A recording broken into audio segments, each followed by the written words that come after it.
This is Pastor Dana, and I had a dream on Monday night, August 10th, and I haven't said a lot about it because I know when I share this is going to make some people mad. And my life's not been the same since I posted that first dream.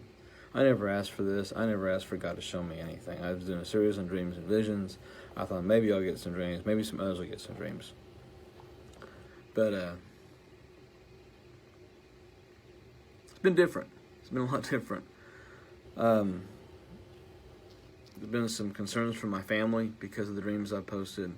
People showing up at my door who then get arrested in my community for being violent.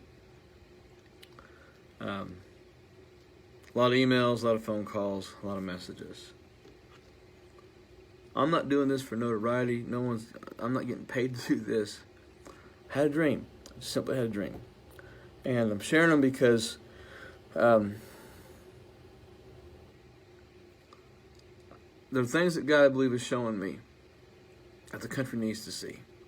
So I'm just going to share this, and you can do with it what you want. I'm not asking God to give me any more. I've not prayed God to give me another dream since I had the first one. They keep coming. And so I dreamt I was in the month of October. I saw the month of October as a calendar, and was waving like it was being blown by a strong wind, not a fitful wind, not violent, just kind of a fitful wind, you know. And I saw a finger appear, and it pointed to the second week of October, and it dragged the finger through the third week of the month. So it covered second and third week of October. And then it pointed October 31st, and it held the position. It just kind of tapped it and held it. The first thing I saw was a rock. It came flying out of the sky, and it landed in a large pond. And the ripples started off small, but then they became like vicious waves. Like when a wind begins to blow stronger and the ripples start to go further out. I saw federally elected officials, faces I recognize. I saw specific state governors. I saw agency leaders. And I saw just radicals, like the people you'd see in Portland or Seattle or Minneapolis. But they had wicks coming out of their head, almost like a firecracker wick, like a firework wick. And the second week of October is when I saw simultaneously all those wicks coming out of the heads were lit on fire. Federal officials had heads that were the shape of like an old M80. Those folks from the 70s and 80s remember those. The governors had heads shaped like the Black Cat firecrackers, the 1.5, 2-inch firecrackers.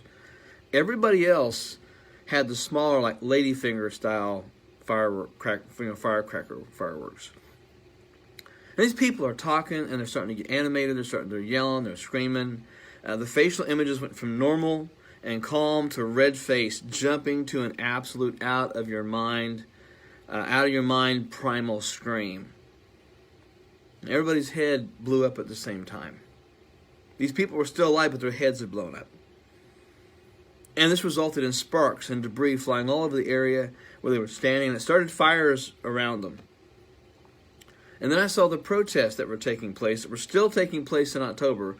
They went up another notch because the bystanders who were part of the protests and that were there, that were not being very, very violent and not really getting us involved, the protesters basically said, if you're not doing that, you're not one of us. And they began to assault those protesters who were not deemed as violent or as vicious as they should be.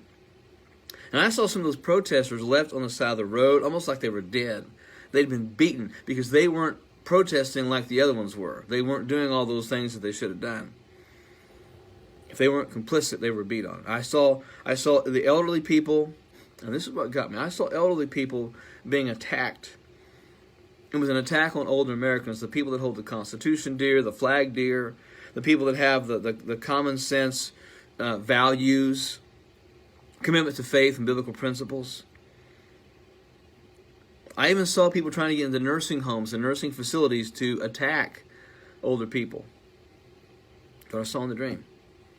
And then I saw a $100 bill, a big $100 bill about the size of a flag. It was hanging like a flag on a pole, and it was burning from one corner.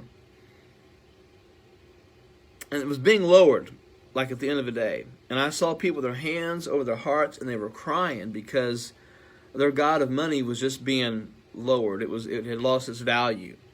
And it burned until there was about a third of it left. It was a celebration. People were celebrating. While some Americans were just devastated and torn up by what they saw happening, there were people celebrating that the dollar had died.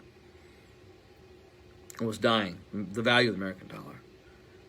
There was someone even playing taps in the background. And then I saw churches, small groups of people kneeling and praying. They were wrestling in prayer with the spirit of the age. But these people were protected by bubbles of safety. There were angels guarding them around, or guarding around them. And these were the faithful core of the church that had not been compromised in their values and their faith. They were being encouraged to stand strong. They were being encouraged to keep preaching, praying, believing. And there were relentless attacks against them. Just like the ones I saw in the September drain. There was just relentless attacks against them. But they stayed faithful. They were in the heat of the battle. They were praying. They were fighting. They were wrestling. Like I said, with the spirit of the age, but they were fighting to stay faithful. And they were very few in numbers, but that didn't bother them. And I saw behind each of these people praying, I saw a small gate. And I was reminded of Matthew 7, 13 and 14. Enter by the narrow gate. Enter by the small road. They never stood up, even though they'd walked through that gate. They were right there beside it. Then I saw puffed up pastors and I saw puffed up prophets. Very expensive suits. And they were preaching against the idea of persecution coming. They promised prosperity. They promised health and wealth and only good things. And they spoke like their words, as they spoke, their words were like they were slurred, like they were drunk. And suddenly their clothes were coming off. Their tie was loosened and taken off. Their shirt was taken off. Pretty soon they were standing there completely naked. And I saw this rug pulled out from underneath them, and they go flying up in the air. They're trying to cover their modesty while they're up in the air. But as they were floating in the air, I saw money flying out. I saw money flying out from them. All the money that they'd gotten from all the prophecies and ministries and things they'd done selfishly. I saw that money just kind of flying. But when they landed on the ground, this is another thing that just really got me. When they landed on the ground, all of them that landed on the ground that were all puffed up bit through their tongues as they landed. And pieces of those tongues went flying. And they were trying to reach out to grab them, but they were beyond their reach. I was reminded of the story of the emperor's new clothes. They were exposed. And then the scene went back to those that were praying, and the warfare was still tense, but the present strength was obvious in those that were praying. And then it switched to one last scene. I saw clowns in suits, like circus clowns. And they were pouring buckets of oil and grease on the ground in front of election venues. And the sign said, election so many days away, weeks away, weeks away. But these clowns were dancing and acting like clowns. They were juggling. And there were people trying to get to vote, but they were slipping. They were sliding past the doors, and they couldn't get in to vote. And the clowns were actually trying to distract these people from doing what they were supposed to do. And they were doing it in a professional way. They were juggling, but they were doing skits. But the skits were sinister, and they were abusive. And they watched anybody approaching the ballot, not the ballot box, but approaching the venue, the building where they were going to vote. They looked at them with suspicion and angst.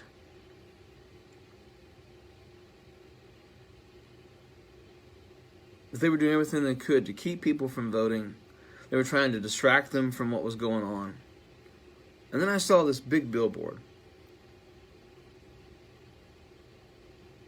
And it said, Passover 2021. Big things are coming for the world. Big things are coming for the world. and that white figure appeared. And he said, do not stop bracing, for the storm will not pass until I stop the storm. So brace, brace, brace yourselves. And don't look back. I had that dream on Monday night. I had glimpses of it for a couple days before. I'm sharing it because I feel the profound unction that I need to. I've had people ask me to do a dream a week, a dream a day. I don't want to do that. That is not what I believe God's plan is for my life. Because this has already messed my life up enough. I want to be obedient to what God has shown me. I want to be sensitive to the Spirit of God in my life. And when I see things, I want to say those things and share those things.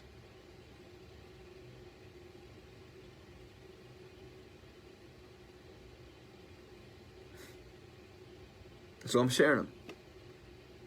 And you can do with it what you want. You can pray about it, whatever. Some of the things are very obvious in this dream, what they mean, what they are. And I'm sure the attacks on me, my ministry, my preaching, everything else is just going to take on a whole new level. But I got to be obedient to say what I see. So regardless of what you think about me or believe about me, just make sure you're right with the Lord. Make sure you're right with Jesus. Because our whole world's about to be turned upside down. And you'll be able to watch and see, you know. I got prophets knocking on my, so-called prophets knocking on my door at 7 a.m. on Saturday morning. So obviously people know where I live.